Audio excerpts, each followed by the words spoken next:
How much money do you need in your bank account to be really happy? Is it 50,000? 500,000? Is it 1 million? Is it more? What kind of number do you think would actually send you there? You might have a number. You might be working towards it right now. You might even be getting close.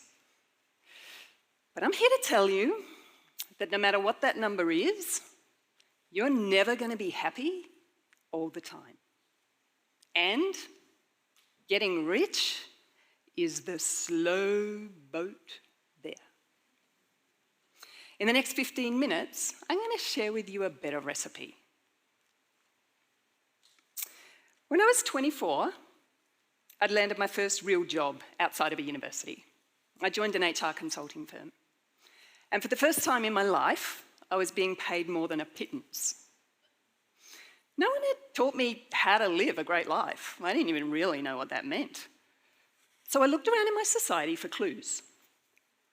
The signposts seemed to point to 3 things: look good, make money, and buy stuff. And the billboards and magazines told me that if I had enough of these things, then I'd nailed it. And the sign that I'd nailed it is that I'd be a shiny, happy person all the time. It'd be all good. So I was earning some money. Tick. And next, I followed the signpost saying stuff. I bought myself a sports car, a red sports car. I transferred the money, and the man's just given me the keys, and he's pulling out of his driveway. And as he drives past, his wife winds down her window, and she yells to me, "You're gonna love it. People will look at you." I'm 24, I'm thinking, yeah, baby. Why else do you buy a red sports car? So I'm earning money, tick. I've just bought this very cool bit of stuff, tick. And according to the woman, the bit of stuff was going to help me tick the 3rd box. Looking good. I was flying out of the blocks on this happy life thing. By my early 30s, my pursuit of happiness had taken me to all sorts of places. I'd done the corporate thing, tasted the high life. Corporate credit cards, nice hotels, restaurants, holidays. At the age of 41, I followed another sparkling signpost: sporting success. I took up Masters Athletics and I loved it. Soon I was training 6 times a week, following best practice nutrition and sleep, arranging my life location to always be near an athletics track. After 5 years, I was 0.79 of a second off the world record for the 400-metre hurdles. I came home from World Championships with 8 World Championship medals. Most athletes are over the moon if they manage to bag 1. Here I was with 8 of the darn things. But what I noticed was, after the competition was over, this highly sought-after achievement didn't change my life 1 bit. After all that effort and achieving most of the ambitious goals I'd set, here I was feeling underwhelmed. I'm sitting in my gym and I'm looking at the board on my wall with all the shiny medals on it, and my life is the same as before. The experience itself was a thrill, but that's gone now. It's just a memory. And I'm feeling adrift, kind of in the doldrums. All that effort and time and dedication and success, and life wasn't any different. It was just ordinary. And I'm starting to think I've been duped. Or maybe I'm missing something. I'd followed all these signs: money, stuff, achievement, winning. But despite the fun parts of these things, I just never felt full. I found myself standing at this point in my life asking, is this it? Is this as good as it gets? And if so, why are there still so many bumpy bits? Stress, angst, this sense of underwhelm, of emptiness. And it began to dawn on me that happiness is a feeling that arises while I was having an experience, as certain internal experiences and external events come together in this moment. It's not a destination. You can't set up camp there permanently. And as I pondered this, I realised that in the developed world today, most of us have what we need to flourish physically. We're safer and more comfortable than most of our human ancestors. And yet, we're miserable. Anxiety, depression, and suicide, deaths of despair, on the rise. The World Health Organization has declared that loneliness is a pressing global threat. Being lonely has the same impact on our lifespan as smoking 15 cigarettes a day. In the UK, they even have a minister responsible for reducing loneliness. The word success has become synonymous with making lots of money, and we assume without question that it's the key ingredient in happiness.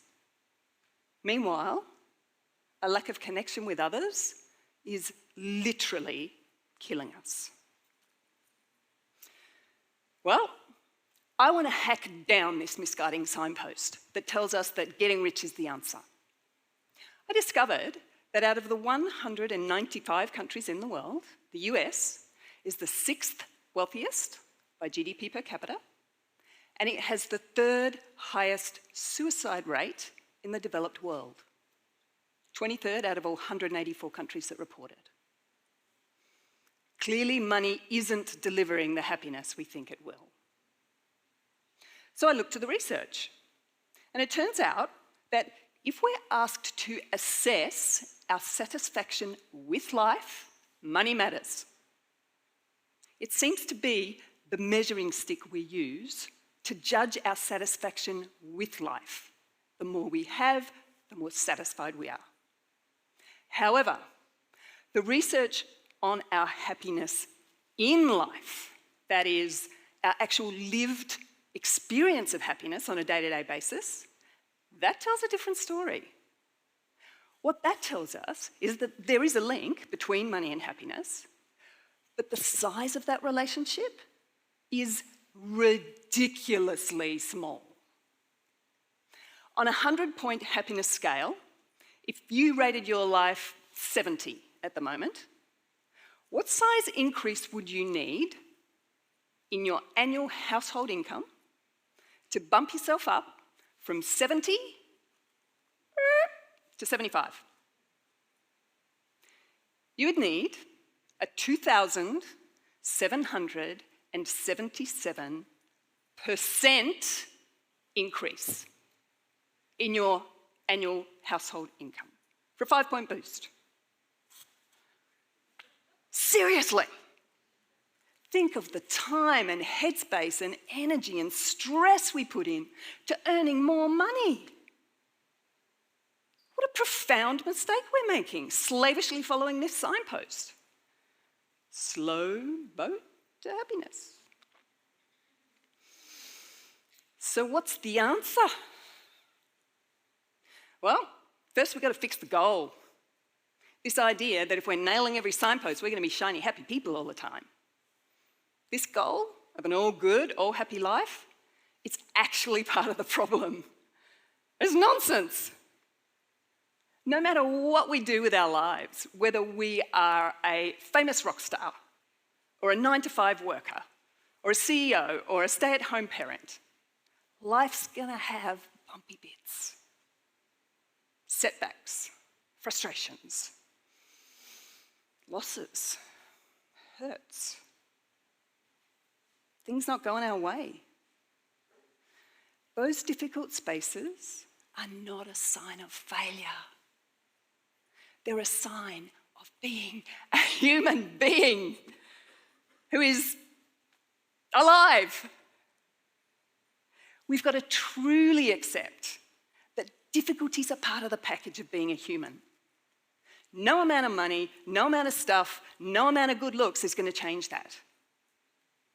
First, we need to shift the goalposts from this all good, all happy life to a flourishing life that includes the whole of the human experience. It includes the uncomfortable bits, the messy bits, the difficult spaces, as well as the fun stuff.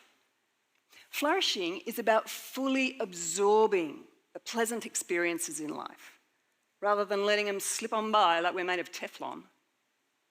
And it's about working well with the difficult experiences, becoming skilled artisans of our own characters, so that we're not blown around by life's difficulties. Trying for 3 years to break a world record and missing it by 0.79 of a second, like I did, it's part of a flourishing life. Integrating the insights offered by a bout of depression, part of a flourishing life.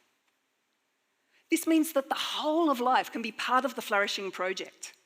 Whatever happens, we include it. Okay, so with flourishing as our goal, I'm going to share with you the recipe for doing it. After that moment of emptiness in my gym, those years ago, I used this recipe to make my life rock.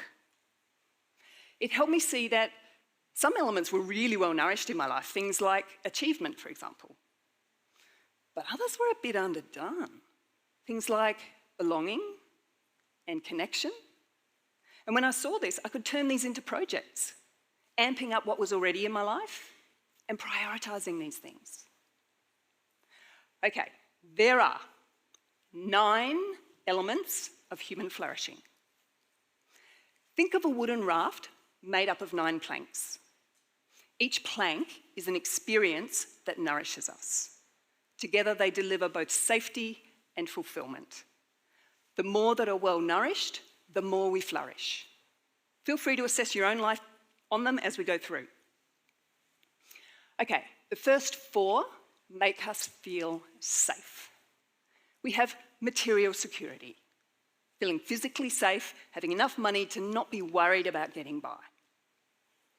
Autonomy, being free to choose how I live my own life. Certainty, understanding enough about the way the world works that I'm not overwhelmed by the uncertainty that's a part of reality. And belonging, being part of a group. This one's often undernourished in our modern individualistic societies, and it's related to the loneliness issue. It can be any group. It might be your family. It might be your neighbourhood, your workplace, your sporting team, your local cafe where you're a regular, your place of worship. The essential thing is that you're expected to show up somewhere and be part of something. If you don't, it's noticed. The remaining 5 make us feel fulfilled. We have pleasure, 5 senses we all know and love, plus the mind. Engagement, being fully absorbed in challenging tasks. Achievement, setting and achieving specific goals. Connection, being known, understood, and cared about. This one's deeper and more personal than belonging. It's also related to the loneliness issue. Social connection is a stronger predictor of a long, healthy, happy life than IQ, socioeconomic status, or genes. It's not a nice to have. It's essential for a flourishing life.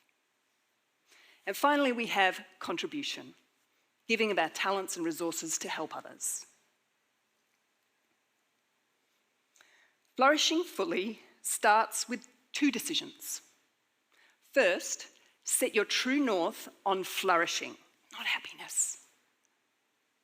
Fully absorbing the pleasant experiences in life and using the difficult spaces to hone your character. And second, do an inventory of your life as it is now on the 9 elements. Find the element that's most undernourished and put time into your diary your day, your week, your month, to bring it to life. Fully float your raft. Let's ignore the images on the billboards trying to define a good life for us through money and stuff and looks. Let's nourish our lives across all 9 elements. And along the way, refine our characters with whatever shows up in life. The pleasant stuff, the difficult spaces, and all of our human messiness in between.